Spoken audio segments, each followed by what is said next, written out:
Hello and welcome back. I'm Shelf Unit and this is my continuing Let's Play of Shadowrun Hong Kong Extended Edition. Okay, last time we completed our heist of the museum. Stole some pay data. What are we doing? We posted pay data for sale.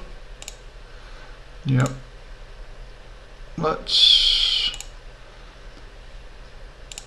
Pending jobs, we've got to attend a party. Check inbox for new messages. No in message. Open the jobs directory. Active jobs. Okay. Back to root. Jobs directory. Pending jobs. Read pending attending a party. Boom, boom, boom.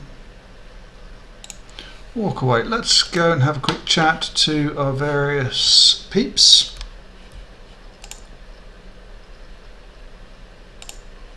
This is my bunk.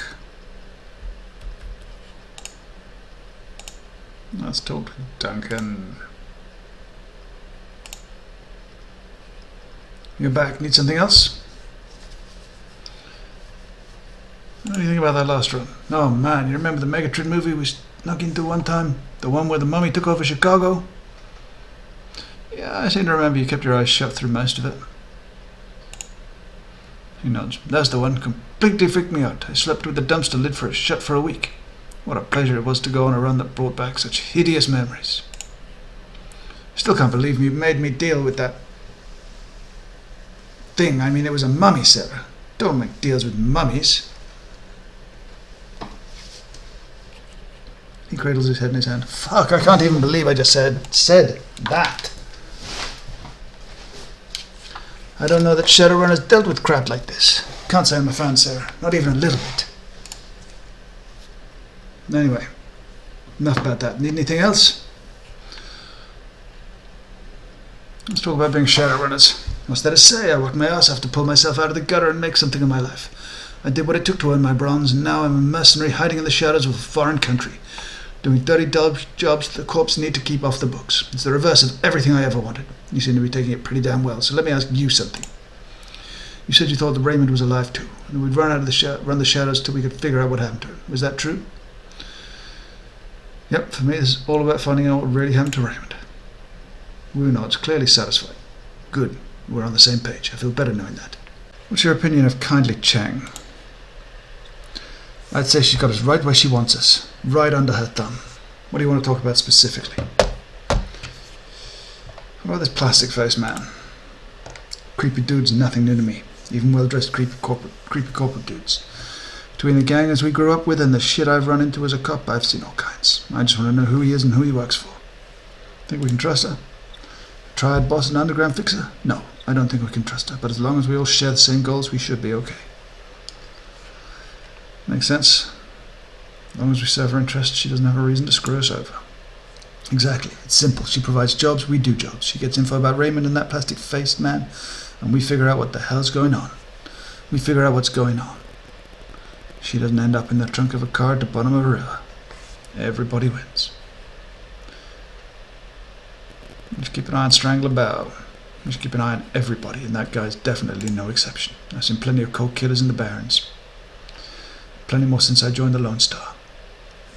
This guy's the real deal. I'm not sure if he knows the word remorse even means. You should steer clear of him. I'll be careful. I can see that. Let's talk about something else. Let's talk about Gobert and Isabel. They seem competent, considering how young they are, but then again they sound like they've been taking care of themselves since they were pretty young. The three of us work together well in the walled city based on that. I'd bet the four of us would make a solid crew. You trust them? As far as I trust anyone, it's like Raymond used to say, trust and verify. They haven't given me a reason not to trust them, so until they do, I'll believe what they say and keep my eyes open. Let's talk later. Later's good. I want to do some cardio, work off some steam. That's rack time for me. You should do the same, Sarah. A couple of 100 push-ups do you good. Please, I could bust out 200 in my sleep. He raises an eyebrow. I'd love to see that sometime, but for now you should clear out. I want to get started, and this cabin isn't big enough for two. No problemo. Come on.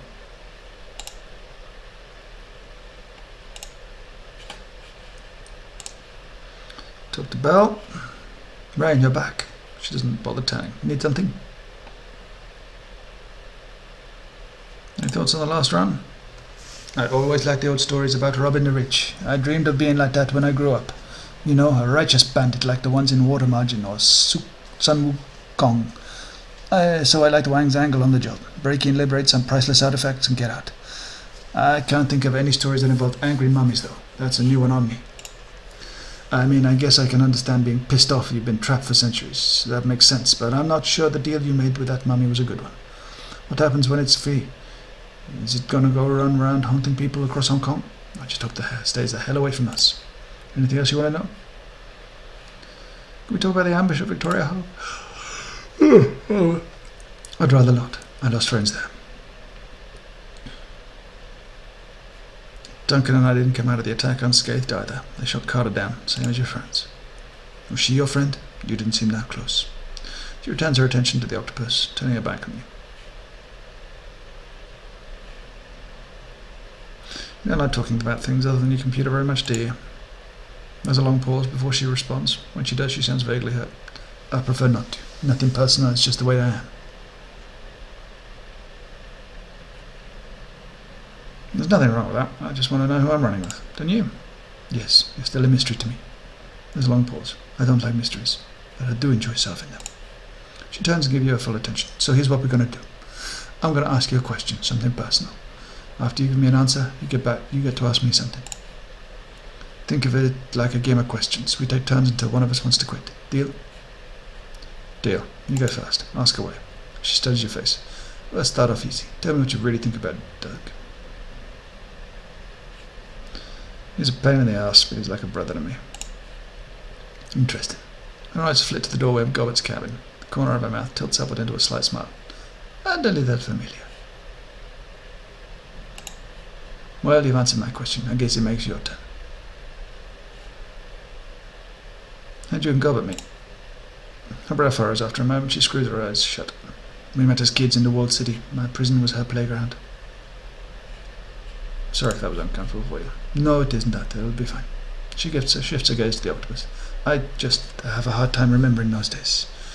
My childhood is kind of a blur. And that would make it my turn. She pauses, considering. So tell me, what was your connection to Raymond Black? You were like a father to me and Duncan. He got us out of the Barrens. In that case, I'm sorry for your loss. Losing the ones you love is hard. Your turn. Ask me a question, I'll give you an answer. Where'd you learn to deck? Whampoa. I lived there for a while after escaping the walled city. The people there were difficult. We didn't get along, but it was a great place to learn. And that brings us back to my turn. She gestures to the cabin walls around you. You enjoy it, don't you? Living like this, working the shadows. This is survival. I do what I have to. Enjoyment doesn't come into it. She blinks. We may have more in common than I'd thought. Your turn. You go ahead. Ask me something. How long have you been running the shadows of the Gobbet? It's a good question. I guess about 4 years now. A decent stretch by anyone's reckoning. My turn again. Her head tilts as she studies your face. And I think my last question for you. You're stuck here, marooned, you and Duncan both. He's obviously unhappy with the situation. He keeps going on about the things that he left behind. But what about you? Is there anything you want to get back to?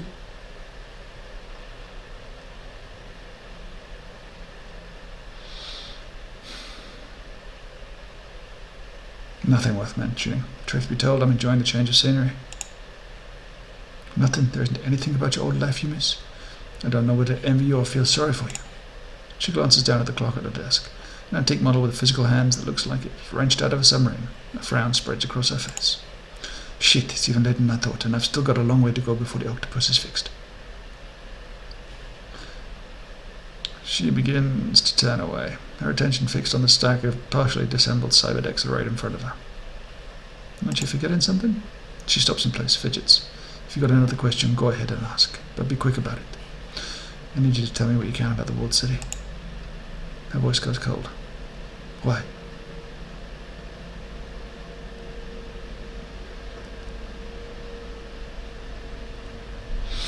An interesting selection of choices here. I don't want to be rude. Because Raymond Black wanted to go in there, and somebody destroyed my life to keep him from doing that. Her cheeks flushed just like they did the last time. She averts her eyes. No, I'm sorry, but no. Later maybe, but not now.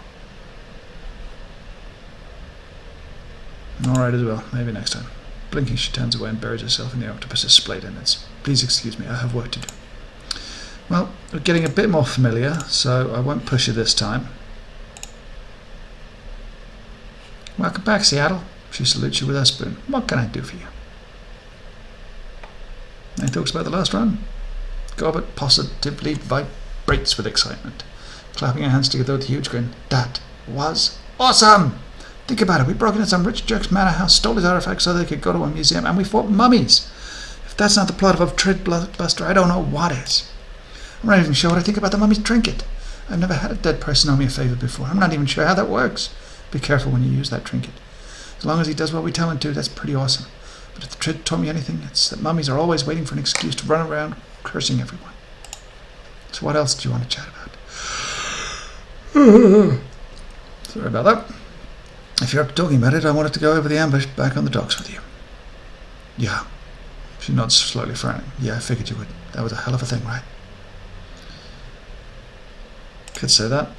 It was fucking awful. Nightjar and Gutshot were two of the strongest men I've ever known. Quality Shadowrunners, both of them. I've watched those two fight through situations that'd kill anyone and come out on top. And how do they go out? She mimes holding a rifle, makes a show of peering down the scope. Bang, bang, dead, dead. No blaze of glory, no final speech, just extinguished. Smashed like bugs.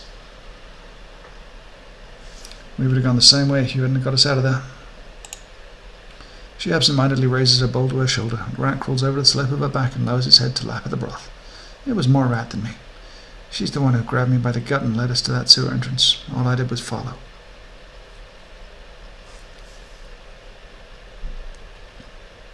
I'd like to learn more about Rat. What kind of totem is she? She slaps thoughtfully at her soup. A clever one. She's gotten me out of more trouble than I care to mention. Got me into a fair amount of it too. But I can always count her to lead me out of hot water when I need her to. I can feel it in my belly, sort of a tugging sensation. I've long since learned to follow it. I wasn't aware that totems took such a direct control of their shamans. Usually they don't. Me and Rat, we have a sort of special bond. She takes care of me and I've always done my best to take care of her. Another pair of beady eyes blinks up at you from Gobbet's hip. A second Rat scurries up her shoulder to join the first, and a pamper like her earthly children, like these two. Meet Madness and Folly. Interesting choice of names. I like the way they sound. Madness and Folly. It has a nice ring to it, right? She brushes her fingers across the white Rat's mottled coat. My girls remind me not to take myself too seriously. I wouldn't trust Folly, though. She bites. You always let rats drink out of your own bowl? She shrugs. Sure, why not? We're all part of the same nest. Is that hygienic? Probably not, but I never gotten sick, so. She raises an eyebrow, scoops out a noodle, and pops it into her mouth with a satisfied smile. How'd you come across Madness and Folly?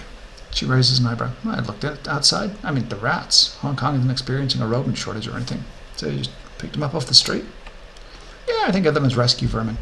You could probably do the same if you wanted to. It's easy. Just walk into any alleyway in Kowloon after sundown and stick your hand in the first dumpster or storm drain that you come across. Keep fishing around till you touch fur. Sounds like a really bad idea. Yeah, in retrospect, it might have been. She continues to brush Folly's coat. The creature chirps happily at her touch. Odds are about 50-50 you'll get your hand chewed off. I probably feel bad about that. You seem pretty comfortable with all this. Been running in the shadows for a while. She dips her chin. Long time. Started when I was just a kid. Still just a kid now, Gobbet. What are you, 19? She rolls her shoulder shrugs. Something like that. Your guess is as good as mine. Doesn't change the fact I've been doing this for years and started yesterday. And you started yesterday. Matter of fact, Seattle, I think I'm going to make the project of you. Take you under my wing, so to speak. You need a wizened mentor. Might as well be me. You're wizened, Gobbet. Back in Seattle, you couldn't even order a drink without a fake ID. She smirks. Good thing we're not in Seattle then. But my point is still valid. You need to learn the basics, and I'm offering. Starting the next time you visit, I'm going to teach you all about being a Shadowrunner. You're going to benefit from my bountiful experience. You wait and see. Looking forward to it. Gobbet stretches, stifles a yawn. Her eyes scurry from her shoulders down to her hips. She taps the simmering pot on the floor with a boot. The soup inside is reduced down to a thick, viscous gravy. Seattle, it's been nice chatting all, but it's getting late. I still have the rest of a hot pot to power through. So without wanting this to get awkward, she glances at the door.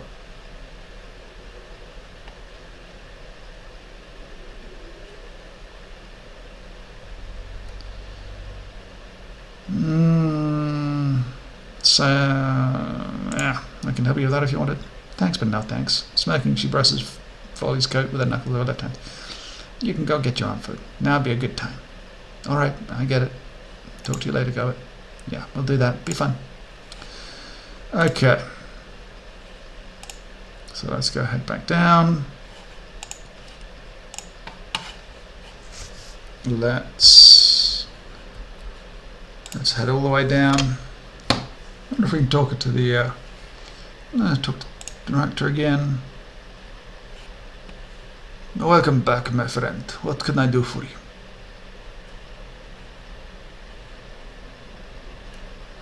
You said you used to work for a corp. Whose payroll were you on? I think we've done this.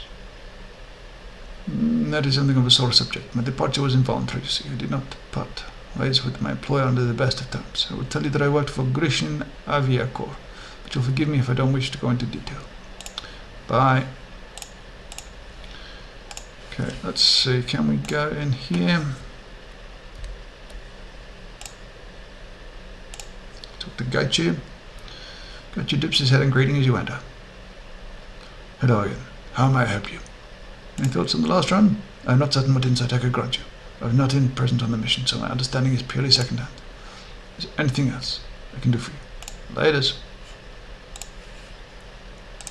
Okay, well,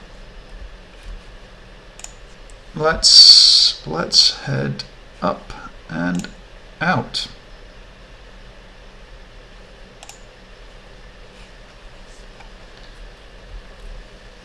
Nice. Let's talk to some people. 3 people, possibly locals, are busily hunched over, avidly discussing something beneath their breath. From the looks of them, they appear to be sailors. Rough-hewn clothes, stained by salt, leathery skin, and an acute awareness of being on land. You watch their feet shuffle awkwardly on the docks. Sailor. Their whispers are just within earshot. No, I asked Crafty. She said the same. Them dreams is bad. Think we'll lose them at sea? We're supposed to set out soon to make that delivery. What if they follow us? You see the man shudder. I don't think so. Crafty said these things is just affecting right here for now.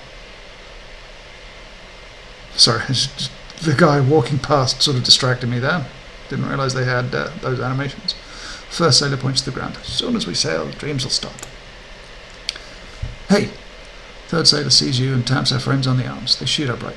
One examines his fingernails, another coughs loudly and begins to hum, and the last pretends she didn't see you. But when they sense your continued stir, the third speaks up. What are you looking at, lady? There was a bow here with a merchant selling goods not too long ago. You leave? 3 sailors' suspicions turn to smirks. One snickers to herself. Merchant, she says. The crook didn't look so much. Leave was chased off by Kindly. No sales permit. Not a big loss, though. The local shops have way better stuff than the small-time hustler. Why don't you look around? You'll find the shop owners here more friendly toward you now that you've gotten the okay from Kindly.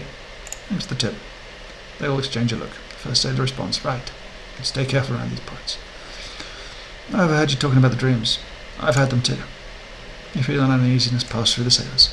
Seems like anyone who comes by these parts is having... As soon as they leave, the dreams stop. Right eerie it is. Any leads on why they're happening? Well, we don't know much ourselves. We've only just returned from our last delivery, but the dreams ambushed us fast enough. Hey, what about that, Crafty? The sailor turns to you. She runs the 5 phrases. She runs the 5 phrases. Smart girl. Might have a thing or two about this blight. You ask her and she may have something more to say. Didn't mean to interrupt you. See you around. The brooding tide of whispers resumes as your back turns to the sailors. Okay. Let's head down. Talk to Jin. The 3 men once again fixated on their game board. Jin rubs his hands together nervously, his face twisted in concentration. It appears that Shoyu now has the upper hand. The silence of the game is deafening. Amateur players will be filling the air with clicks and clanks of stones against the wooden playing board, relentlessly trying to outdo one another. These men are different. Shoyu picks up a small black stone. His hand reaches over the board and then pauses. Jin stares at the outstretched hand, down, suddenly still. Shoyu begins to lower the stone, down. Jin is practical in his tones, and then Shoyu pulls his hand back. Perhaps not there. He strokes his short beard thoughtfully. Jin tosses his arms into the air, nearly knocking over the playing board. Damn it, Shoyu, when you start a move, you commit to it. I swear you're doing this on purpose. Friends, Lau interrupts the players. We have a visitor. Two players look up. Jin sighs and holds his face in one hand, mutters something beneath his breath. Shoyu's eyes fixed on you. He stares unspeaking. His generous smiles and playfulness from before are absent. Sorry to interrupt. I was just wondering if you're still having the dreams. This again? Don't have anything better to do? Yes, we're still having the dreams. Lad's voice is calm but troubled. However, they've gotten a hell of a lot worse. Jin shifts uncomfortably. Let's not go into detail. Anything would be great. He mulls this over. All right, but afterwards you have to let us finish our game. Sure. He nods approvingly and glances at Lao and Xiaoyu before continuing. Our dreams have become unpleasant, so to say, darker, violent. He runs his hand along tightly cropped beard. Not at all healthy. Not all that healthy, if you ask me, especially for men of our age. We come out of them in a daze sometimes. It feels like we've been punched in the senses. And the imagery. You can see him shiver as he thinks about it. But I said no details, so no details. What about sum it up, Xiaoyu, Master Lao? I have nothing more to add. Xiaoyu? Xiaoyu's eyes bore into you. No, nothing. Is everything right, Xiaoyu? You've been staring at me for a while. Xiaoyu continues to stare at you, his face pale. He opens his mouth, closes it. He seems to be struggling to find words. What's wrong with you, Xiaoyu? You'd better not be having a stroke. We're in the middle of a game. If Xiaoyu heard Jin, he didn't show it. He looks at you and his eyes widen. You need to go faster. His voice urgent, pleading. The shadows that follow you are getting closer. Excuse us, Rain. Our friend is tired. Lao clasps a hand on Xiaoyu's shoulder. He doesn't seem to notice. These dreams have taken a toll on all of us. Please come back some other time. Sorry, I didn't mean to upset anyone. Enjoy your game. Okay, let's go down here. Nobody over there. Reliable Matthews trailer. The side of Matthews' trailer looks freshly scrubbed. It reeks of kerosene. Broad swathes of flaking paint have been removed, revealing the brittle plastic siding, discoloured by years of acid rain. You can still see the faded black traces of erased graffiti. It reads, Job Stealer. Something thumps inside the trailer. You could easily peer into windows. Let's have a look. Inside a dirty, dingy, cramped living quarters, cluttered with broken drones and unwashed dishes. What looks like a rumpled, motley-coloured shag carpet is heaped over about half the tiny space, obscuring most of the furniture. After a moment, the shag carpet moves. It rises about a foot and slurges slightly towards the window. Then it stops, pulsing and fidgeting. It's hard to see it clearly through the built-up grime on the window. Let's give it a wipe. The carpet is actually plush-covered drones, teddy bears, raccoons, little dolls. There must be 24 inside the caravan, all companionship models. They're all looking at you as if they realise you're not Matthew. They watch you fidgeting. And in one coordinated motion, they all lie down and go dormant again. Freaky. Reliable Matthew greets you with an expansive grin. Rain, beautiful! What do I owe this unexpected pleasure? Why, you're not here for some robotics, are you? Well, shucks. He rolls his shoulders ostentatiously and sticks his cigarette casually between his teeth. His eyes have a stained, bloodshot look. Looks like someone's vandalised your trailer. Ah, what you mean to paint? Just some neighbourhood kids. Good kids having a lark. They nearly fell over laughing when I saw it this morning. Why would someone call you a job stealer?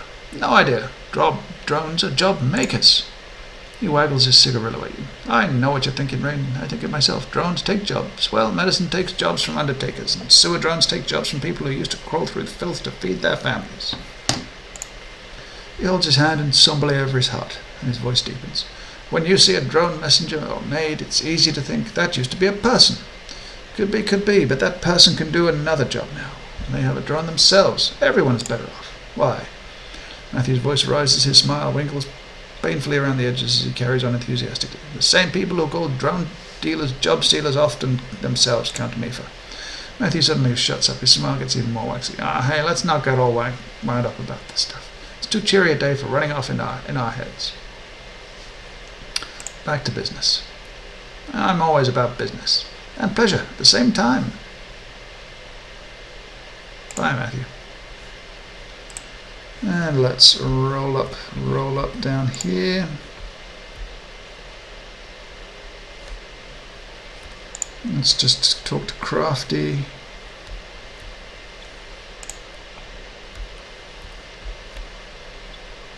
Ooh, let's talk to the glaring orc.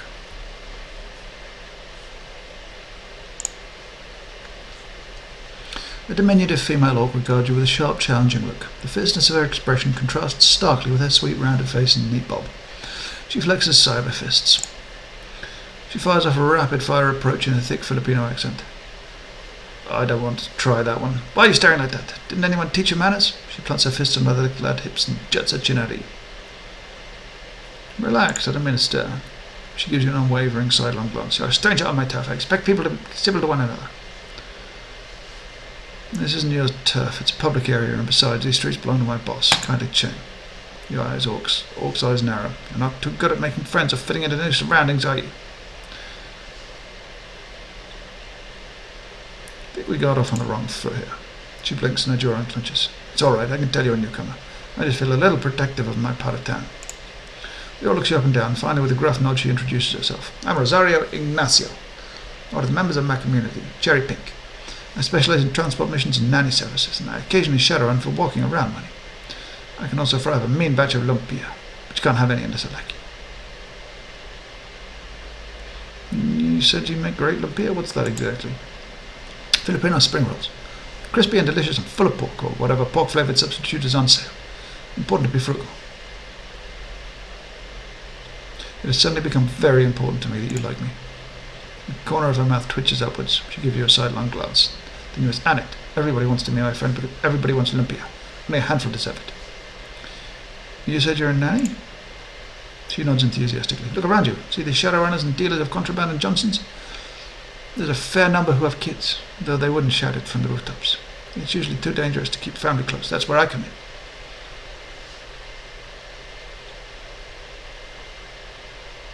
Interesting business model. Do you have much competition? I wish that there were more. If more people did the things I do, fewer kids would suffer. The Orc raises her chin proudly.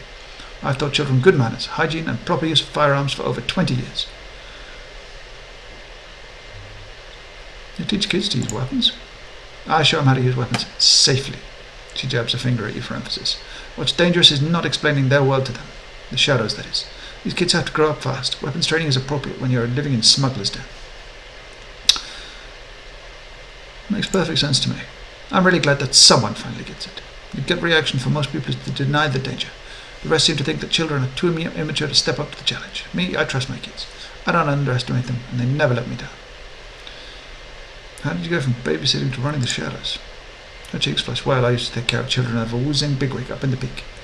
Turned out she was siphoning corporate funds to support both a gambling addiction and an extravagant lifestyle. She got sloppy, and I stumbled across some pretty damning documents as I was tidying the house. I couldn't unsee them as much as I wished it, and I started to fear for my life. So she was growing desperate, erratic. So I ran. How did you get your cyberware? There's always been a large community of Filipinos in the shadows. I reached out, and they all pitched in to set me up as a Shadowrunner. Now whenever I land a good gig, I give most of my earnings away, giving back to the community. Do you have regrets about leaving your old life behind? She looks away suddenly, her eyes moistening. I'm not sentimental about my outpost, if that's what you mean. The Orc takes a big breath and continues. But on Sundays, my only day off, I used to go and sit with the other nannies and housekeepers. We'd bring pieces of cardboard so we could sit in the ground and shade under bridges. We'd gossip, eat lumpia and rice cake. Nothing special. But I don't belong to that world anymore. I couldn't risk word getting back to my old employer. I miss my old friends, though. Talk about something else, if you like. I should go. Be on your way then. Okay, we'll come back and talk to her. Let's talk to this guy. See if we can get some cool things. Overhead, a gigantic holocene shines like a searchlight, screaming its message through the dim light. It hums and flickers, spluttering like an old engine. Fierce electrical crackles sporadically burst out of the signs, emit a stabbing your eyes and filling your ears with static. Under the baleful glare of the sign, the rusty mini-barge's deck is stacked with electronics. Dilapidated stereos share space with crisply boxed servers. Ranks of discs and memory chips fill display cases padlocked under plexiglass. A short human in his late 20s stands in the middle, hands on hips, talking loudly into the air. Bulky virtual reality goggles cover his eyes. A data jack cable runs from his temple down his stained t-shirt to a belt load of clearly home-built computer hardware. No, I'm telling you. His voice is shrill, clipped. Nobody uses KM3s. Like nobody, they're shit. I don't care what Deng says. If Sherwood Case SRP uses KM3s, they're stupid. Hey, flesh is running up. Gotta go. He turns to face you, goggles blank and enigmatic, blinking with tiny lights and wrapped in duct tape. He points at your PDA. I ripped that PDA. You work for Kindly. His lips work impatiently. What do you want? Who are you? Servo's whine as two lenses on his goggles zoom in on you. Who am I? You're new here, I get it. You don't know me about me yet? But you will. I'm one of the guys that keeps this neighborhood running. This is Law's Technology Palace, satellite territory of One Power. You step on the boat, you're in a sovereign state. I represent One Power here, and maximum law. He draws himself up proudly, setting his hands on his hips. The maximum law, yo! You got a tech problem? Boom, I solve it. If you need software, boom, done. If don't waste my time. So you got any business in One Power now? If not, keep moving. SimSense chip. Found this while poking around in the walled city. Worth anything? He scans the chip's casing with a handheld optical reader. Yo, that shit is banned! If there are some Yellow Lotus, they traffic this stuff. Delimited. Sim chips, full sensory experiences. Leave them for buy. I can make it happen. Has 120 pound. I'll keep it. What? Don't tease me. Raw. See you later, Law. We'll talk to you at the beginning of next episode. Because this one is just about to end. I think it's going to be almost a run, then talk about run, and then talk about run episodes. I think that's the way this looks like it's about to go. So, anyway, I shall say thank you ever so much for watching. If you've enjoyed, please subscribe. If not, do not worry about it. Thank you again, and I'll see you next time. Goodbye.